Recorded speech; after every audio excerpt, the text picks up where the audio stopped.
ಪಹಲ್ಗಾಮ್ ದಾಳಿ master mind Hafiz Saeed ಸುಳಿವು ಸಿಗುತ್ತಾ ಹಾಗಾದ್ರೆ ನೋಡೋಣ.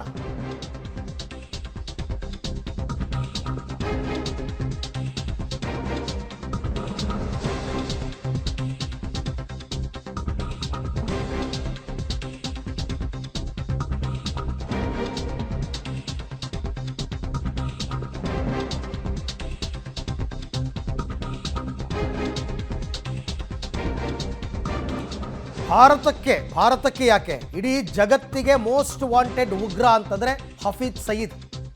ಅಮೆರಿಕದವರು ಕೂಡ ಇವನ್ ತಲೆಗೆ ಬೆಲೆ ಕಟ್ಟಿದ್ದಾರೆ. ಅಂತ ವ್ಯಕ್ತಿ ಪಾಕಿಸ್ತಾನದ ಲಾಹೋರ್ನಲ್ಲಿ ಅಡಗಿದಾನಾ ಅನ್ನುವಂತಹ ಪ್ರಶ್ನೆ ಏನಾದರೂ ಅದ್ರ ಬಗ್ಗೆ ಸುಳಿವು ಸಿಕ್ಕಿದೆ ಅಂತ. ಮಸೀದಿಯಲ್ಲಿ ಕೂತು ಆಪರೇಟ್ ಮಾಡ್ತಾ ಇದ್ದಾನ ಈ ಹಫೀಜ್ ಸಯೀದ್. ಮೊನ್ನೆಷ್ಟ ಒಂದೊಂದು ವಿಡಿಯೋ ಬಿಡುಗಡೆ ಆಗಿತ್ತು. ಹೈ ಸೆಕ್ಯೂರಿಟಿ ಏರಿಯಾದಲ್ಲಿ ಬಿಂದಾಸ್ ಆಗಿದ್ದಾನಂತೆ.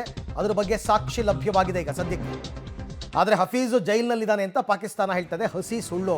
ಶಬೀರ್ ಅವರಿಂದ ಪಡೆಯೋಣ. ಶಬೀರ್, ಈಗ ಹಫೀಜ್ ಸಯೀದ್ ಮೋಸ್ಟ್ ವಾಂಟೆಡ್ ಉಗ್ರ. ಮೊನ್ನೆ ಕೂಡ ಒಂದೊಂದು ವಿಡಿಯೋ ಬಿಡುಗಡೆ ಆಗಿತ್ತು. ನೀರು ನಿಲ್ಲಿಸ್ತೀವಿ ಅಂದಾಗ ರಕ್ತ ಹರಿಸ್ತೀವಿ ಅಂತ ಹೇಳಿದ್ದ. ಈಗ ಆತನ ಬಗ್ಗೆ ಏನು ಸಿಕ್ಕಿದೆ ಸಾಕ್ಷ್ಯ ಭಾರತಕ್ಕೆ? ಅರವಿಂದ್, ನೋಡಿ, ಭಾರತದಲ್ಲಿ ನಡೆಯುವಂಥ ಭಯೋತ್ಪಾದಕ ಚಟುವಟಿಕೆಗಳು, ಭಯೋತ್ಪಾದಕ ದಾಳಿಗಳ ಹಿಂದೆ ಮಾಸ್ಟರ್ ಮೈಂಡ್ ಆಗಿರುವಂಥದ್ದು ಹಫೀಜ್ ಸಯೀದ್. ಸಾಕಷ್ಟು ಈ ಹಿಂದೆ ನಡೆದಂಥ ಭಯೋತ್ಪಾದಕ ದಾಳಿಗಳ ಹಿಂದೆ ನೇರವಾಗಿ ಈತನ ಪಾತ್ರ ಇರುವಂಥದ್ದು ಕೂಡ ಸ್ಪಷ್ಟವಾಗಿತ್ತು. ಈಗಲೂ ಕೂಡ ಪಹಲ್ಗಾಮ್ನಲ್ಲಿ ನಡೆದ ಭಯೋತ್ಪಾದಕ ದಾಳಿಯ ಹಿಂದೆ ಈತನ ಕೈವಾಡ ಇದೆ ಅನ್ನುವಂಥದ್ದು ಕೂಡ ಈಗ ಭದ್ರತಾ ಪಡೆಗಳಿಗೆ ಗೊತ್ತಾಗಿರುವಂಥದ್ದು. ಹೀಗಾಗಿ ಈತನ ಮೂಲವನ್ನು ಬೆನ್ನತ್ತುವಂಥ ಕೆಲಸವನ್ನು ಕೂಡ ಮಾಡಿದ್ವು. ಈಗ ಮೂಲವನ್ನು ಬೆನ್ನತ್ತಿರಬೇಕಾದಂಥ ಸಂದರ್ಭದಲ್ಲಿ ಈತನ ಆಕ್ಟಿವಿಟೀಸ್ ಲಾಹೋರ್ನಲ್ಲಿ ನಡೀತಾ ಇರೋದಕ್ಕೆ ಸಂಬಂಧಪಟ್ಟಂತೆ ಒಂದಿಷ್ಟು ಸಾಕ್ಷ್ಯಗಳು ಕೂಡ ಈಗ ಸಿಕ್ಕಿದಾವೆ. ಪಾಕಿಸ್ತಾನ ಹೇಳುವಂಥದ್ದು ಈತನನ್ನ ಜೈಲಿನಲ್ಲಿ ಬಂಧಿಸಿ ಇಡಲಾಗಿದೆ ಅನ್ನುವಂಥ ಮಾಹಿತಿಗಳನ್ನು ಬಹಿರಂಗವಾಗಿ ಹೇಳಿತ್ತು. ಆದರೆ ಈತ ಲಾಹೋರ್ನ ಮಸೀದಿ ಒಂದರಲ್ಲಿ ಇರುವಂಥದ್ದು ಮತ್ತು ಸಕ್ರಿಯವಾಗಿ ಕೆಲಸ ಮಾಡ್ತಾ ಇರುವಂಥದ್ದು, ಸ್ಯಾಟಲೈಟ್ ಫೋನ್ಗಳನ್ನು ಆಪರೇಟ್ ಮಾಡ್ತಾ ಇರುವಂಥದ್ರ ಬಗ್ಗೆ ಮಾಹಿತಿಗಳು ಸಿಕ್ಕಿರುವಂಥದ್ದು. ಅದಕ್ಕೆ ಪೂರಕವಾಗಿ ಒಂದಿಷ್ಟು ವಿಡಿಯೋಗಳು ಕೂಡ ಈಗ ಬಿಡುಗಡೆಯಾಗಿರುವಂಥದ್ದನ್ನು ಕೂಡ ನಾವು ಗಮನಿಸ್ತಾ ಹೋಗ್ಬೋದು. ದೃಶ್ಯಗಳಲ್ಲೂ ಕೂಡ ಗಮನಿಸಬಹುದು ಹಫೀಜ್ ಸಯೀದ್ನ ಆಕ್ಟಿವಿಟೀಸ್ಗಳು ಹೇಗಿದ್ದಾವೆ. ಮತ್ತೆ ಗೂಗಲ್ ಮ್ಯಾಪ್ಗಳಲ್ಲೂ ಕೂಡ ನೀವು ಗಮನಿಸಬಹುದು ಆತ ಇರುವಂಥ ಪ್ರದೇಶ ಮತ್ತು ಸುತ್ತಮುತ್ತಲಿನ ಪ್ರದೇಶ ಹೇಗಿದೆ ಅನ್ನುವಂಥದ್ದು.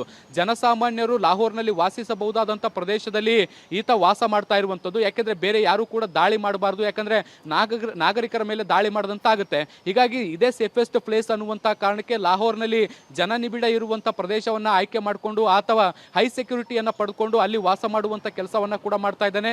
ಮತ್ತು ನಿತ್ಯವಾಗಿ ಆತ ಏನೆಲ್ಲ ಕೆಲಸ ಕಾರ್ಯಾಚರಣೆಗಳನ್ನ ಮಾಡ್ಬೋದು ಅವೆಲ್ಲವನ್ನು ಕೂಡ ಮಾಡ್ತಿದ್ದಾನೆ. ಹಫೀಜ್ ಸಯೀದ್ ಇರುವಂಥ ಮನೆಯ ಸುತ್ತಮುತ್ತಲೂ ಕೂಡ ಒಂದು ಮಸೀದಿ ಇರುವಂಥದ್ದನ್ನು ಕೂಡ ಗಮನಿಸಬಹುದು. ಮತ್ತು ಜನಸಾಮಾನ್ಯರು ವಾಸಿಸುತ್ತಿರುವಂಥ ಮನೆಗಳನ್ನು ಕೂಡ ಗಮನಿಸಬಹುದು. ಮತ್ತು ಈತ ವಾಕ್ ಗೀಕ್ ಮಾಡಲಿಕ್ಕೆ ಪ್ರತ್ಯೇಕವಾದಂಥ ಹೈ ಸೆಕ್ಯೂರಿಟಿ ಇರುವಂಥ ಪಾರ್ಕ್ ಪ್ರದೇಶವನ್ನು ಕೂಡ ನಾವು ಗಮನಿಸ್ತಾ ಹೋಗ್ಬೋದು. ಸೊ ಈ ಎಲ್ಲ ದೃಶ್ಯಗಳನ್ನು ಗಮನಿಸ್ತಾ ಇದ್ರೆ ರಾಹುಲ್ನಲ್ಲಿ ಬಿಂದಾಸ್ ಆಗಿ ಹಫೀಜ್ ಸಯೀದ್ ಜೀವನವನ್ನು ಮಾಡ್ತಾ ಇರುವಂಥದ್ದು ಕೂಡ ಗೊತ್ತಾಗ್ತಾ ಇದೆ. ಮತ್ತೆ ಆತ ಅಲ್ಲಿಯೇ ಕೂತು ಭಾರತದ ವಿರುದ್ಧ ಭಯೋತ್ಪಾದಕ ದಾಳಿಗಳಿಗೆ ಸಂಚು ರೂಪಿಸ್ತಾ ಇರುವಂಥದ್ದು ಕೂಡ ಗೊತ್ತಾಗ್ತಾ ಇದೆ. ಅರವಿಂದ್, ರೈಟ್.